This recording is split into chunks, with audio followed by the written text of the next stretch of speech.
I'd like to talk about the novel War and War. That story left me stunned. I remember thinking that I didn't want to read another book right away. I'd only be disappointed. Yeah, it was intense from start to finish. The story follows Karan, an arguably insane archivist living near Budapest. One day he comes across a mysterious manuscript in the archives and he decides that he must share its message with the world. Except that it gets even weirder after that.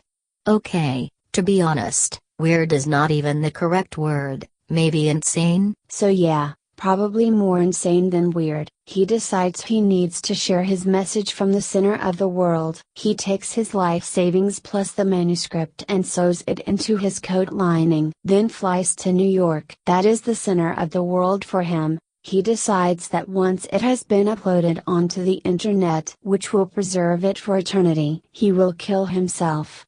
I could not even wrap my head around how all of this came from finding one simple manuscript. He basically rambles on about the contents of the manuscript to random strangers. I like how the author addresses this by having him talk for pages at a time, but all the while leaving the actual contents of the manuscript ambiguous, which I think was a very clever technique. It pushed the focus on the main characters' behaviors and motivations, even if they did not exactly tie together easily. Yeah, I think the manuscript only says how they are four wanderers who show up during conflicts. They are moving through time and place. Perhaps they are prophets or saints or savants? Maybe.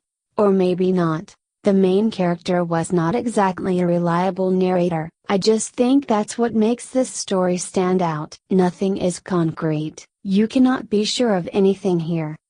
It's complex and frequently meanders. I had to reread passages often. The first 30 pages were so good. It is intriguing and I am willing to reread this again at some point when perhaps I have more perspective. If I had to summarize it, I'd say it's a hard book to love at first glance, but it's definitely a mesmerizing piece of work.